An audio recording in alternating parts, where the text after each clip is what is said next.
Deer processing time on the farm. I just put out a previous video with the family making, snack sticks, and this one is about cleaning up the equipment and heading towards summer sausage.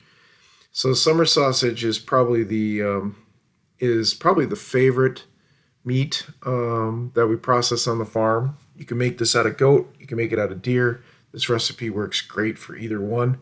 Certainly, you can make it, with just beef too. But we really enjoy this. So once again, we're disinfecting all our equipment, putting it back together because again, we just made the snack sticks, and we're weighing out some meat. Now this recipe, I've kind of gotten tweaked the way I like. So I take our venison, and this is a twice grind process, and we weigh out 7 pounds of venison, and then we're going to do about 3 pounds of pork with some lard with it that we rendered down from when we did our pigs. And then we're going to coarse grind this, and then we're going to fine grind it. As far as our cure, I'm more of a natural person. You do have to use a cure, obviously, with a summer sausage. That is a must, even though we keep ours pretty refrigerated. So our cure is going to be about an ounce in the celery salt. I'm going to weigh it out in half-ounce increments so I can get it mixed in well. But again, we're going to weigh 1 ounce per 10 pounds of batch, and we're going to put that into our summer sausage. And then as far as spice goes, I like to use the natural summer sausage spice from Sausage Maker. I found that to be a good spice, and I really enjoyed it. And that's going to be about 7 ounces of spice. And then on the pork end of things, like I said, we're going to do several pounds of pork. I like to do about 7 pounds of deer to about 3 pounds of pork. And I like to add some of that pork weight in actual fat. And because we process our own pig, we do have some pork fat. Now you can also use beef fat. You could even render down some of your deer fat if you have a fat enough deer. Sometimes that's not real doable. So again, once I get to that couple pounds there of pork, I'm going to put in my lard, and I'm going to push it up to what I want, which is that kind of that 3 pound mark.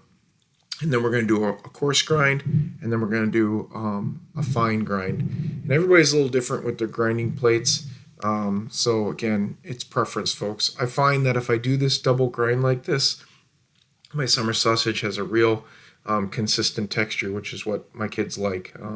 They like to term it circle meat because when we cut it off, it's always in a circle.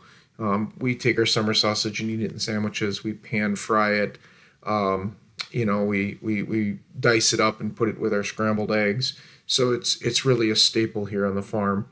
We're going to make it in about 18-inch long tubes, and we're going to smoke it up to a temp of about 152. The twice grind's a little more difficult for the kids doing the grinding because the first grind goes through real easy, and then when you get to the fine grind, you're dealing with that fat again, and that fat makes it a little trickier because it's just sticky. Again, working with cold meat makes this better. So even though our meat is cold right now, it does make it easier if your meat is cold. It's kind of a messy little process, but again, I like doing this. We're going to use a 2.5-inch casing from Eldon's. I like those casings. Eldon's allows me to buy them in a roll, and then I'm able to cut them to the length I want, so I can put them in the smoker the way I want. We're going to take the spices and the cure, which is, again, our celery salt, and we're going to mix it with a cup of water, and we're going to mix it well, and then we're just going to pour it right into the mixer when the 10-pound batch is going. And I do it in 10-pound batches. Yes, I know there are recipes for 20 and 25-pound, but it's a lot easier for me to get it out of the mixer. It's a lot easier for the mixer to mix it when I do the smaller batches and for me to know that it's mixed. And because this is a summer sausage, we're not going to make the sausage right away. When my daughter here gets done hand cranking this for about 3 or 4 minutes, I'm going to take this and refrigerate this for a whole day, 24 hours, bare minimum. Now, I've done it as long as 3 days. I can't really tell a taste difference, but I want it to cure. It is a summer sausage. And then, I'm also going to make up some vacuum seal bags, and I'm going to get my hog rings out, so I'm all ready to stuff the next day. I'm going to get my casings from Eldon's here all soaked. and tied up on the ends. So that way one end is all ready to go, so that tomorrow when I'm ready to stuff, I'm ready to get going on this and not be dinking around. So again, here it is after I pull it out of the refrigerator for 24 hours. It looks brown on the top. That's just the oxidation with the celery in it. Don't panic. It's nice and red underneath. Don't let that color change, stress you out. It smells delicious. I'm just making sure that I get my stuffer here filled as much as I can with it. And then, off to the races we go. I do enjoy doing this. It's kind of a fun family project, folks. I'd highly recommend if you get a deer trying to do some of your own sausages on your own. It saves a lot of money. On our farm this year, we were blessed with a button buck by my youngest daughter, and then my two eldest ended up getting some really nice does. One being almost 180-pound doe. That's a nice beast.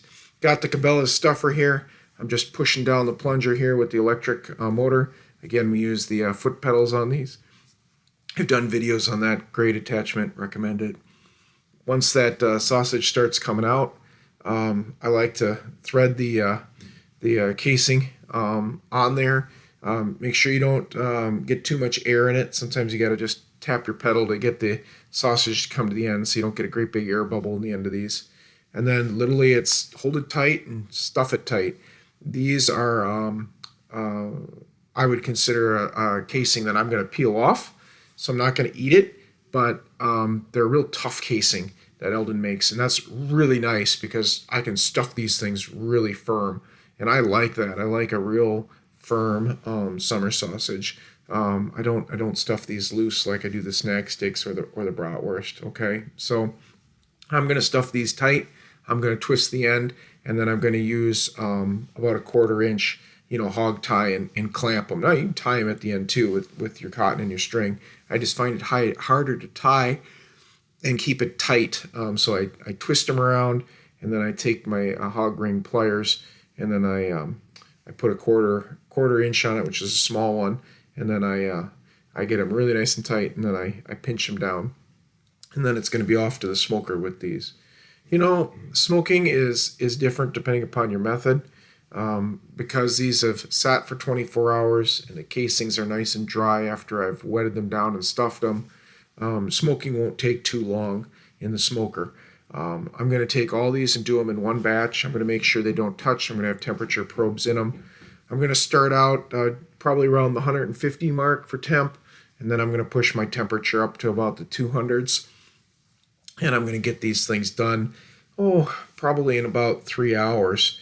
It doesn't take as long as you think. I'm starting out about 50 some degrees. I'm heading up to 152.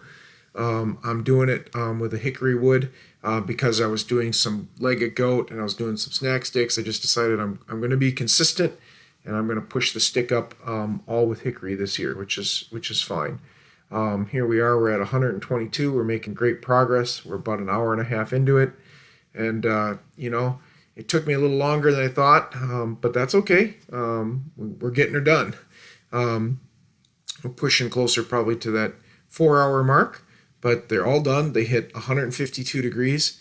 I'm now going to bring them in. It's very cold outside, so I'm not worried about dousing these in water. I can just put them in the trays and let them sit outside until I get them vacuum sealed up. And then once they're vacuum sealed, we're going into the freezer with them. Obviously, we'll retain one out for taste testing today because that's what we want to do. And I actually like the flavor of this cold than warm. But again, we're going to taste test it warm just to see what we think of it. So my daughter is vacuum sealing them up in bags of 2. That's how our family likes them. That way we can take one out and put it on the meat slicer and slice it all up and use that for sandwiches. And we use the other one for cooking throughout the week or two. We like to get a lot of these sausages made. It really goes through the year and saves us a lot of money.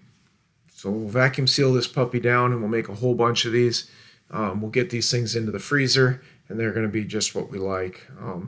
Folks, this saves us a lot of money a year. I mean, if we can make, anywhere between, a batch of these probably makes maybe 6, and a batch is 10 pounds.